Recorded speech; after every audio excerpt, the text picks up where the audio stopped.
Aloha, I'm Lahaina Lee, and this is your Maui Real Estate Advisor update for May 2026. This month, we have a lot to cover, and I'm going to do something a little different. I've split this month's blogs into two separate pieces, one on Lahaina Town and tourism, and one is a deep dive into Bill 9 and what that means to condo owners and investors. Links to both are in the show notes. But here on the podcast, I'm going to walk you through all of it because these stories are connected. What's happening in Lahaina, what's happening with tourism, and what's happening with Bill 9 are all part of the same bigger picture. And that bigger picture is what you want to understand. Let's get into it. I covered the April 2026 market data in last week's pod and blog, so I'm going to give you the fast version here. The full data is in the market report and the link is in the show notes. In condos, we had 70 sales in April. Solid, but not spectacular. We now have 931 condos for sale, nearly 13 months of supply. That is deep buyer's market territory. The median price settled at $651,000 and we had 53 listings withdrawn. Sellers stepping back, not failed escrow. That's a story in itself. In single-family homes, we had 49 sales in April, down sharply from March's 76. But here's the number I'm watching. 119 homes are currently under contract heading into May. That is the second highest pending total in a year. March likely pulled some demand forward, so May should be better. One trend that runs through both condos and homes, days on market are creeping up. Buyers are taking their time. They're informed, they're patient, they're not in a hurry. For sellers, that means pricing right from day one isn't a suggestion, it is the strategy. Let's talk about Lahaina. Almost 3 years out from the fire, and I want to give you a straight answer to the question I get most often from clients and people on the mainland. How is Lahaina actually doing? The honest answer is better than it was, but slower than most people expected. Let me give you the real numbers. 562 building permits have been issued. 206 homes are completed and approved for occupancy. 310 homes are actively under construction. That's real, visible progress. I drive through the neighborhoods and I can hear the hammers. But here's the context. The fires destroyed roughly 2,200 structures. We're about a quarter way through the residential side. And more than 1,100 property owners haven't started, can't start, or I want to be careful how I say this, maybe they've already decided that they're not coming back. Now, Front Street and the commercial rebuild. This is the harder truth. Nobody on Front Street has opened a new building, not one, not 2.5 years in. The county has issued 25 non-residential permits, mostly tenant improvements, and there are 163 more in process. But here's the number that stopped me when I heard it. No commercial submittals were filed in 2026 at the time of the May community meeting. 0 new applications. An architect working on 4 commercial projects in Lahaina told SF Gate he filed for a permit in June of 2025. He got a letter in April of 2026, last month, 10 months later, telling him he needs an archaeological inventory survey before they can move forward. That's just one hurdle. His take, I am beyond frustrated, but it's much more complicated than anybody ever visualized. Maybe we should have started visualizing sooner. One honest estimate I've seen, the full rebuild of Front Street could run $300 million, and a realistic timeline for Lahaina to start looking something like it used to, 10 years from the time of the fire, meaning 2033. Here's something that came out in the May 6th community meeting that I think is significant. The county is launching a voluntary buyout program for property owners on the Mackay side of Front Street, the oceanside parcels in Historic Districts 1 and 2. It has $50 million in federal CBDG DR funds, easy to say, And the owners can sell to the county at post-disaster fair market value. And that's also after any duplication of benefits. So FEMA, SBA, any other kind of insurance, it's the value after all of those. The acquired properties will become permanent open space, beach access, parks, that kind of use. No hotels, no commercial redevelopment. Applications open in July of 2026. It's voluntary, but I want to be honest with you. For some of these owners who've been grinding through this process for 2.5 years, this may feel like less of a choice and more like the only door that's actually open. The Mackay side of Front Street, or at least portions of it, may ultimately become public open space. I think that's worth sitting with for a moment. What are we gaining? What are we losing? One more thing on Lahaina that often gets lost in the permitting discussions: there's a genuine cultural recovery happening alongside and in some ways because of the fire.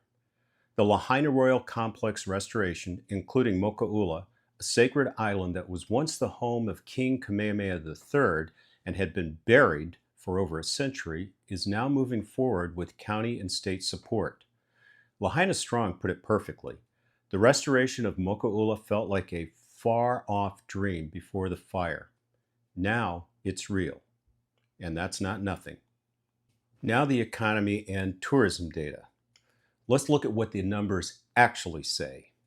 February of 2026, Maui visitor arrivals were up 11.5% year over year. About 223,000 visitors, spending up to 6.8% more, about $571 million.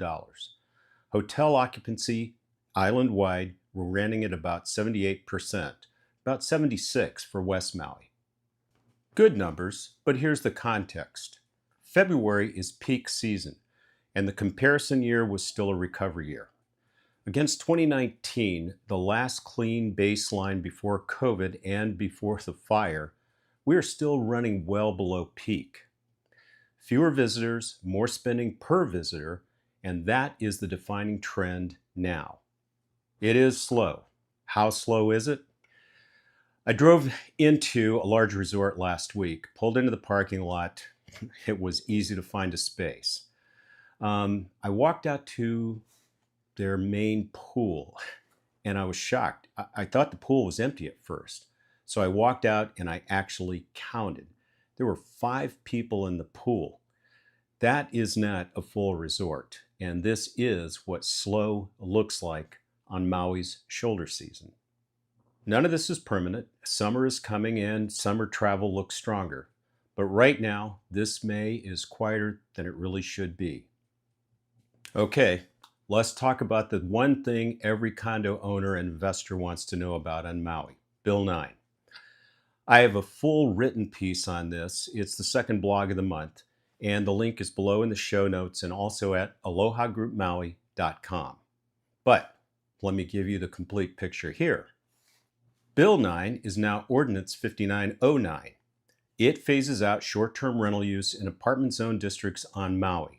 Roughly 6,200 properties on the Minatoya List, which have been operating as short-term rentals under an exemption since 1989 and then codified into law, must cease STR operations by January 1, 2029 in West Maui and January 1, 2031 everywhere else. Hotel zone properties are not directly threatened by the bill, meaning they will retain their right to operate STRs in addition to long-term rent or full-time occupancy. In other words, they're not losing any of their specific property rights. Zoning is destiny. That's the single most important thing I can tell you. When Bill 9 passed, there was an implicit companion promise. The county would quickly create H3 and H4 hotel zoning districts that give qualifying apartment zone properties a way to continue STR operations by converting their zoning. As you may recall, the TIG identified about 4,500 units as candidates. Here's what actually happened. In January, the county council voted 8-1, very promising, to send the H3, H4 proposal to the planning commissions. By February, the Maui Planning Commission voted to deny it. And by the time all three commissions weighed in, Maui, Molokai, and Lanai, all three had recommended against the proposal. Now that means the council now has to get 6 of 9 votes, a supermajority, to advance it over the commission's objections. And at least one council member who supported the referral has since shifted her position. H3H4 is not dead, but we have to be clear. It is not the slam dunk most likely outcome that it may have seemed like it was going to be when Bill 9 was signed. So do not make a purchase decision based on the assumption that H3H4 is coming. Treat it as a possible upside scenario, not a base case. As you probably heard, multiple lawsuits have been filed challenging Bill 9. The first was filed 4 days after it was signed. Ka'anapali Royale owners arguing that eliminating 45 years of STR rights without compensation is an unconstitutional regulatory taking. As of today, no court has filed an injunction. The lawsuit stands, the deadlines are in effect. Now, I'm not a lawyer and I won't predict outcomes, but I will say this. Do not make an investment based on the assumption that the courts will overturn Bill 9. It may happen. It may not. Either way, you won't know for years. If you own an apartment-zoned STR on the Minatoya List, you have time, but not unlimited time. Run the real numbers. Does this property make sense as a long-term rental or a second home after the phase-out date? Does it make more sense to sell now while STR value is still somewhat priced in? These are some questions that matter. If you're considering buying, first get clear on your reason for owning. If you're going to be doing rental, you want to verify the zoning. Hotel zoning is hotel zoned. Apartment zoned is apartment zoned. There's no ambiguity. If you want a clean Bill 9 proof investment, look at hotel zone properties like Kaanapali Shores, Hanuakai, Ka'anapali Ali'i. In fact, you can get a full list of west and south side condos and additional details on each on our website at alohagroupmaui.com. Hotel zone properties should carry a premium, and part of that premium is regulatory certainty. But right now, prices on hotel zone properties have dropped right along with the apartment zone condos.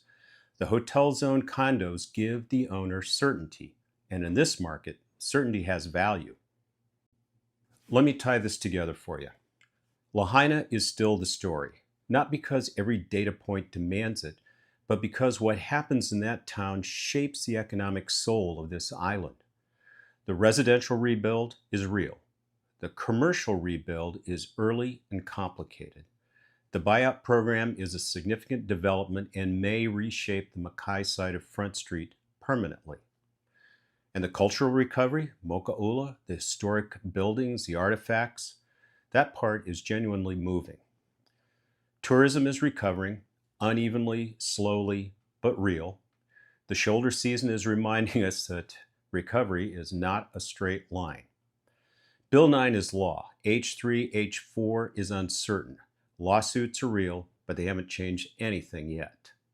If you own or are buying an apartment zone property, you need to make decisions with your eyes open, not based on the best case scenarios. There are 2 written pieces that go with this episode. Both are at alohagroupmaui.com. The links are below in the show notes.